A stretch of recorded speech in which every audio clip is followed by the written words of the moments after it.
Hello and very happy to see you on my channel. This morning we give you a piece of breaking news. Prince Harry desperately hooked on Meghan Markle for their marriage to work. The Duke and Duchess of Sussex are living in Los Angeles following their decision to leave Canada and move to Hollywood after their bombshell January announcement to step down as senior members of the royal family.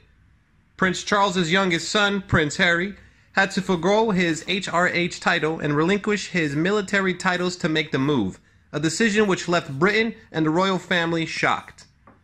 Today on the Daily Star Online, royal author Lady Colin Campbell claims Prince Harry would do anything for Meghan Markle, as the Duke of Sussex is desperately hooked on Meghan and wants his Los Angeles marriage to the Suits actress to work, and those who know him very well are very concerned.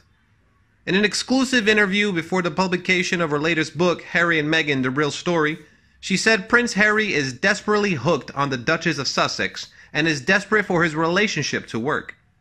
Lady Colin Campbell told Daily Star Online, "I think Prince Harry is desperately hooked on Meghan. I think he is desperate for his relationship to work with her. He is desperate to do anything to keep her happy. Remember, this isn't just my opinion, but the opinion of people that know them very well who are very concerned. If Prince Harry had married a less demanding and more accommodating woman, he would still be in the royal family," Lady C claims. She said the Duke of Sussex would not be on the path that he is on if it were not for his wife, Meghan Markle. And she told us the prince is definitely influenced by the Suits actress more than he perhaps lets on. Lady C told Daily Star Online, "Had Prince Harry been married to a less demanding and more accommodating and more flexible woman, none of this would be happening. Nobody I have spoken to believes for a second that Prince Harry would be on the path that he is on if Meghan was not his wife. He is definitely influenced by her wants and needs." Last week, Lady C revealed exclusively to us that Meghan's rift with the royal family started just 4 days after their star-studded wedding ceremony held at Windsor Castle. She said she began writing the book as somebody who was positive and invested in Meghan being a success, but felt it was only important to tell the truth. The first warning something wasn't right, she claims, was on May 22nd, when the Duke and Duchess of Sussex joined the royal family in the grounds of Buckingham Palace, where the Duchess of Cornwall and the Prince of Wales gathered for a party for Charles. The garden party was thrown to celebrate the work of the prince's charities in the year of Prince Charles's milestone 70th birthday, and newlywed Prince Harry gave a speech. She said it was not a good harbinger. "We were all hoping the information was wrong, but of course it was accurate." Meanwhile, replying to the question, is Meghan Markle a fashion icon? A fan, Janice Cassidy, shared her opinion on the Quora. She said no, Meghan Markle is not a fashion icon, more like a fashion disaster. I can't even bring myself to even call her a duchess. That name in front of a person's given name makes someone sound elegant, reserved, regal, and graceful. None of those words describe Meghan Markle in any way, shape, or form. She has no idea how to dress appropriately for certain occasions, for the RF, or how to dress and wear clothing items that actually fit or look good on her. What I have seen that she wore when she was still acting was a few degrees better than how she dresses now since becoming a royal. But that ship sailed years ago, and now a moose could wear those items better than she does. To me, Meghan Markle always looked unkempt, wrinkled, messy, hair sticking out in places or hanging in her face, shoes that don't fit, dresses that look like tents, nothing that fits properly or accentuates her face or shape. I have found 3 categories of styles that she tends to wear the most: Superman capes, private detective dresses, or sailorboat necklines. I will explain these choices to you. She seems to love dresses that have some sort of cape on top of them. Why? If you are going somewhere elegant and it is cold weather, you might need some sort of shawl or wrap over your evening dress to keep you warm until you arrive at your event. Once you get there, however, most women remove that shawl or wrap. Not with Meghan Markle. She keeps that cape thing hanging on the top of the dress and it looks silly and stupid. Why would a designer add a cape to the top of a dress to begin with?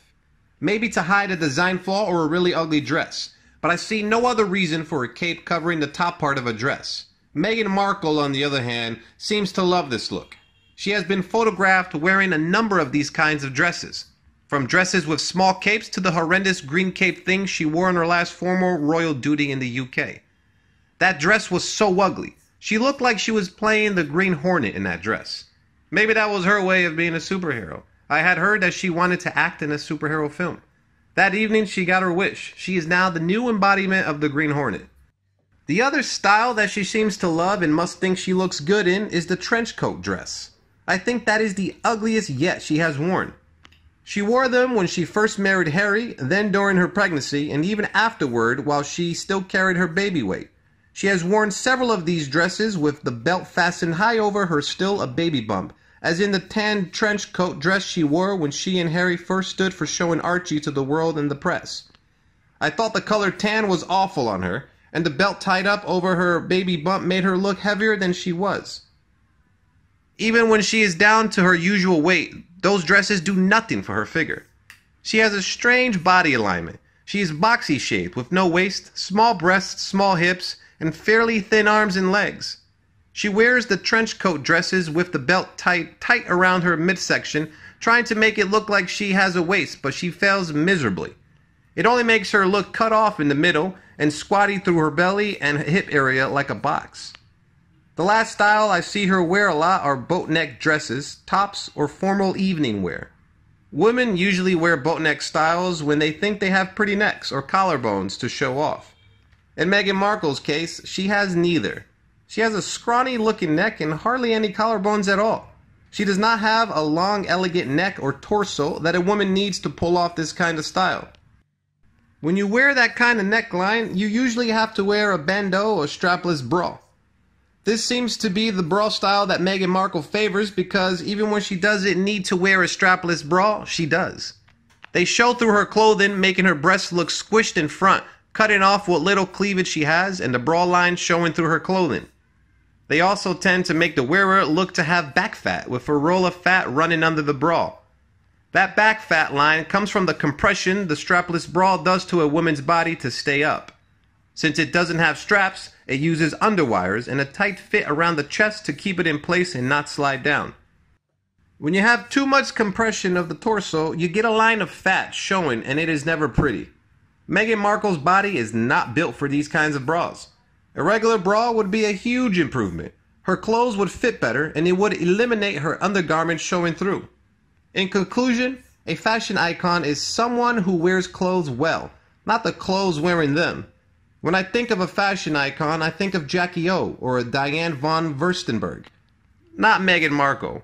She needs someone to sit her down and say honestly to her, what you are wearing is a disaster. You need a professional stylist to pick clothes that fit your body shape, ones that accentuate the best parts of your body and hide the worst, and someone who will pick colors that look best with your skin tone. If Meghan Markle would take the time and sit down and actually listen to someone other than herself, she might be able to someday be a fashion icon. But I don't see that happening in the near future or for a long time. She is too busy thinking that she knows best in all matters, and her own counsel is the only counsel that she needs. It is a shame, because with her being in the media, she would be a designer's dream, showing off all a designer's collection if the clothes fit her properly and the styles looked good on her. Meghan Markle's visibility could bring great attention to an unknown designer and jumpstart his or her career. But for the time being, that will have to wait until such time as Meghan Markle steps off her high horse, becoming humble enough to listen to other people and their honest opinion on how she dresses. If that would ever to occur, she might then be called a fashion icon, but not till then, if ever. This is just my opinion and my own sense of fashion. I am by far nothing in authority on fashion whatsoever, but I myself have less than the perfect body shape for fashion. So over the years, I learned what does and doesn't look good on most figures. If you agree with my posts, great. If not, if you write to me nicely, I would gladly hear your thoughts. If you are mean, please keep them to yourself. Thank you for following. That is her opinion. And you? What do you think about Meghan Markle's fashion? If you agree with her, remember to like and share my video for other people who you think need it. If not, comment for me about your opinion and everyone can discuss it. Don't forget to subscribe to my channel to get more news from the royal family. Now have a nice day and see you all in the next videos. Take care.